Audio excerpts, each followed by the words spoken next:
to another episode of the FESPA podcast, all about the personalisation experience. I've got some broadcasting royalty with me today, so I feel a little bit honoured and ever so slightly nervous, actually, if I'm honest.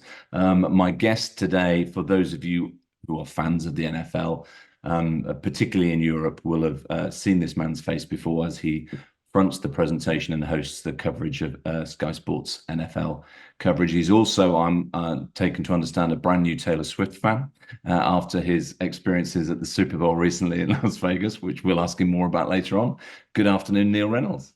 Thank you, Richard, for having me. There's no doubt that Taylor Swift has brought new fans to the NFL, and that's a good thing. The more people that love the sport that I love, I'm all for it. So yeah, it's not the traditional method, but maybe, as we'll discuss in the next few minutes, there are many different ways to bring people into sports and to engage with clients and fans. And Taylor Swift is just the latest version of that with the NFL. There we go. Couldn't let it go by. I'm sorry for that. So, but you're absolutely right. And in many ways, Neil, that tees up our chat today beautifully, because you're coming to join us at FESPA in less than 3 weeks' time now, I think, in Amsterdam as one of our speakers. And really, we're delighted to have not only yourself, gracing that stage and chatting with me, but also obviously representing such an enormous global behemoth of a brand in the NFL. But when it comes down to it, that size and that scale aside, really what their problem is, if you like, if that's the right word of putting it, is that how to get through to individual next generation fans for the game. Taylor Swift is one of those ways, but you're going to be talking to us a little bit about how we can use personalization to do that as well. Yeah, I think I remember as a kid having a children's book that was a football book, and it had my name on the back of a shirt. And I remember being just so excited to get that from my parents. And then my children had the books where, Santa Claus has got their name and the town where they live. And those mean things to children. And I think what we're working on and what we're looking at doing in the NFL space is something very similar, something very exciting, where you're introducing the sport of American football to a whole new audience, a young audience, but also it's absolute direct marketing. It hits home to that boy or girl who's going to be reading about American football in the next few months. So yeah, I'm really excited to be a part of that. And I know that it definitely means something to the person that turns the pages. It really can make them fans for life. And that's a really interesting point, and I think it's something that we tend to forget as an industry, because when you land on a capability such as personalization, and this has all been driven by the advent of digital print and the ability to handle variable data and produce one thing. The days gone by, Neil, and you and I are both old enough to remember, sadly, that you could always buy a pen with your name on it, but you had to buy 1,000 of them to get your name on it. Yes. And we're in an era now of you can get one of anything, and you can have that entirely personalized and customized to your heart's desire. But we forget, I think, that's a lovely business story, but we forget the impact that it has on the individual and the child and the family and the dad that wants to read that book, that story with their child at night. It's a very visceral thing, isn't it? Yeah, that's the emotion of it, and that's the way you take out all the spreadsheets and profits and losses, and it's, what are you trying to ultimately achieve? You're trying to resonate with the person who picks up that book, picks up whatever that product is, because then all the business side of it will come off of that. This is still, especially American football, I think all sports is that way. It's about emotion. It's about connection. And so I think what we're looking at doing now and what's going to be happening in the coming months, is connecting with a whole bunch of boys and girls across the UK who we hope, certainly I hope, will become NFL fans and become the fans of the future. Absolutely, and for those of you that don't know, what Neil's alluding to is a new personalized children's book that is being developed, and I'm involved in that. My involvement with personalization, as most of you know, goes back a long way. 10 years since Share a Coke. I can't believe I'm that old, really, but there we go. And Neil and I have been working together alongside the NFL to develop this book personalized storybook for children that allows them to experience in their imagination, which is where most of us we all do wonderful winning things in our imagination. Children are very good, Neil, aren't they, at projecting themselves into the scenario where they may score the winning touchdown at the Super Bowl. Yeah.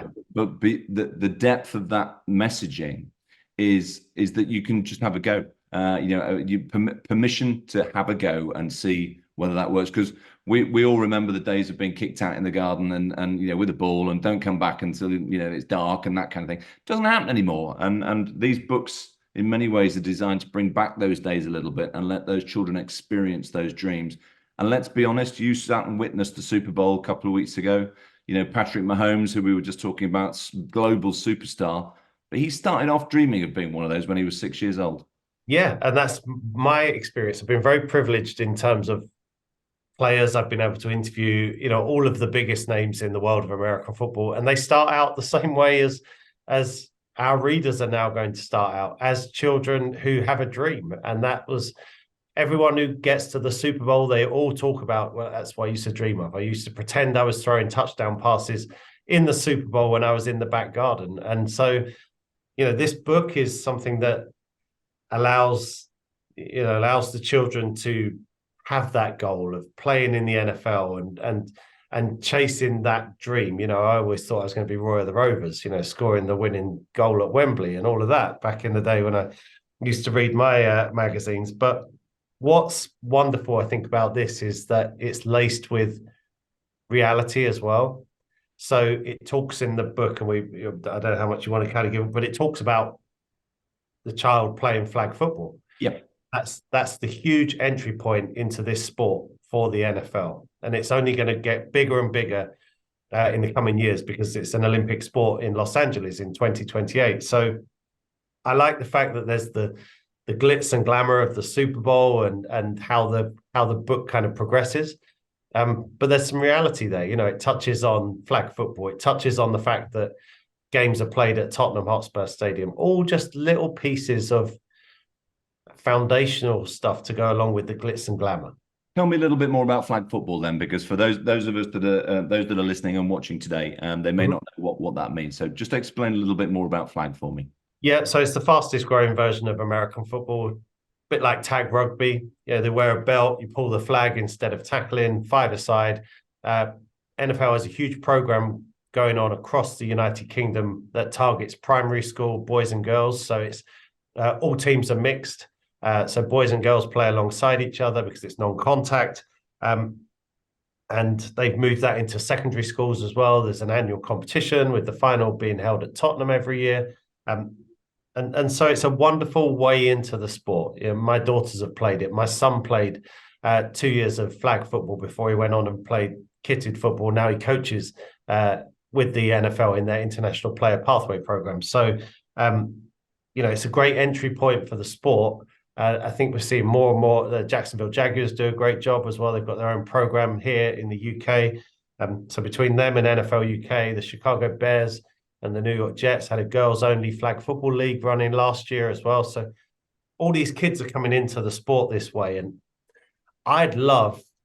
we should probably talk offline. I'd love for them to have a copy of this book and see, they can kind of, they can look at this and dream of where they can go, because actually it's a dream and it's a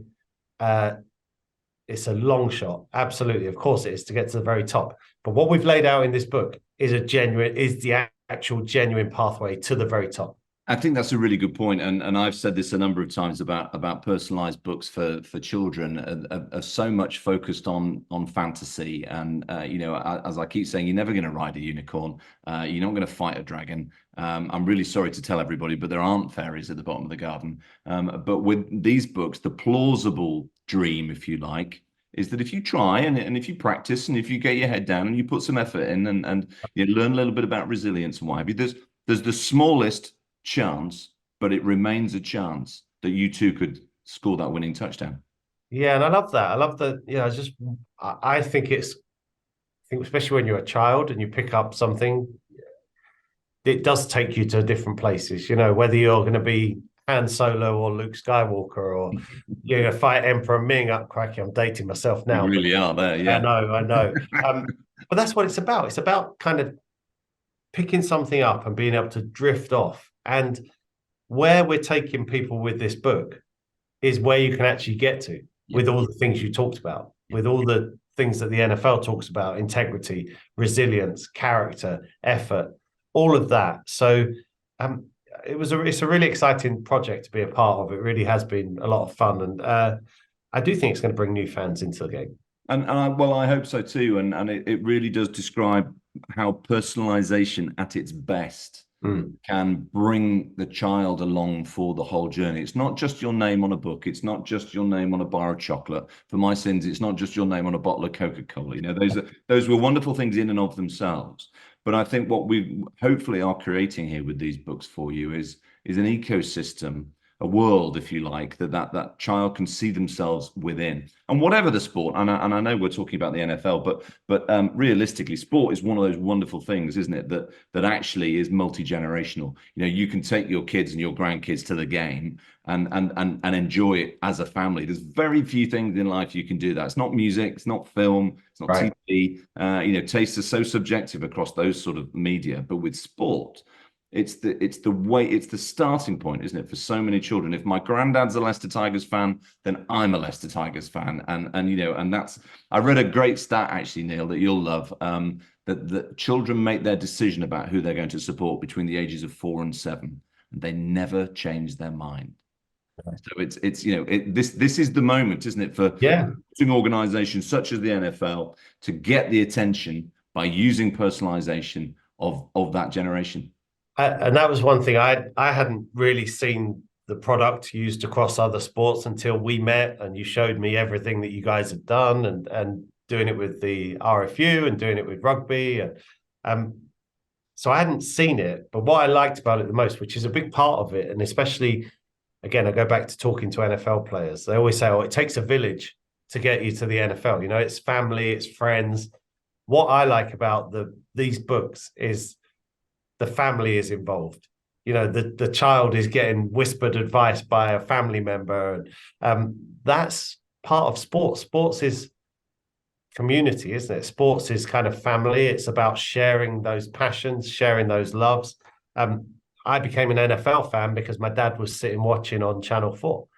My dad's watching, he's talking about Joe Montana and John Riggins back in the day, and I'm like, what's this? And then here I am, because my dad was watching on TV. I've had an absolute lifetime covering the sport that I've become passionate about, loving, sitting at Super Bowls, traveling around NFL training camps, being at London games, Germany games, just from a family member being into that sport. And you never know what it's going to take to click fandom. We've had NFL fans, we talk about Taylor Swift, could be the Super Bowl halftime show, could be a family member coming back from a holiday in Florida and bringing you a Miami Dolphins cap. Yeah. What we're seeing now just feels more visceral. I think there'll be more feeling attached to it. So yeah, it's really exciting. Good. I'm pleased to hear you say that. And so you're coming to join us in FESPA in a couple of weeks' time now. It's in Amsterdam this year. It's a great venue. I should ask, have you ever been to a print conference before? I haven't, no, but if it helps, I've been to Amsterdam a few times. So, Okay. well, we used to have an NFL. No, all business. We had an NFL Europe team there, the Amsterdam Admirals. So I went to many games there. There was a league final played there, but no, this is my first. I've been around printers. I've produced many media guides. I've produced game programs. So I've been to print workshops, but I've not been to a print conference. What is that? What's the advice? So, well, it's the advice is to eyes open, ears open, because I've been working in the print industry really for the last 10 years and been to some of these fantastic, and FESPA is what I would call one of the grand slams. So around the world, really on any given day, there's a print show somewhere, but probably 4, maybe 5 times a year, there's these enormous grand slam events, of which FESPA is one. There's a couple in the US as well. And then there's a big one that happens every 4 years, is the Olympics of print shows, called Drupa, and that's happening this year in Dusseldorf. But what it is and it's a great industry, because the openness and the desire to collaborate between print businesses of all sizes and shapes, and whether they're tech-led or whether they're industry-led or engineering-led or manufacturing-led, they tend to come together in these great big sheds that we're going to go be in Amsterdam in a couple of weeks' time and share best practice. And Right. what we benefit from as consumers, and we talk about the books, but those books wouldn't be possible if these print businesses hadn't got their heads together to be able Right. to manufacture them. So they are literally bringing these ideas to life, before our very eyes. So my advice to you when you come over to Amsterdam, Neil, is to wander around and you'll see stuff that you wouldn't believe was even possible. That's right up my alley, because quite often I'm accused of being an ideas man and not really knowing how somebody else has to take care of what I've come up with. So this is ideal, because I like to come up with ideas. Now I'm going to meet the people that bring those ideas to life. So I am genuinely excited to see it, interested to see. And yeah, it's an industry I don't know too much about, other than when I read my words in print. I guess it's an industry I take for granted. Well, I write stuff, and then it appears magically. I was going to say, with your sort of journalism background, really Yeah. print in many ways, and I think for a lot of people, actually, Neil, not just the professionals, but they hear the word print and they think newspaper, Right. and they can't really see beyond that, and yet pretty much everything that you see around you, even the backdrop, behind you, anything that is printed. So I was actually at a meeting yesterday, and we were talking about this with an enormous advertising agency of how they turn on their creative thinking more towards print. And Right. we came to the conclusion that we just changed the word, change it from print to content.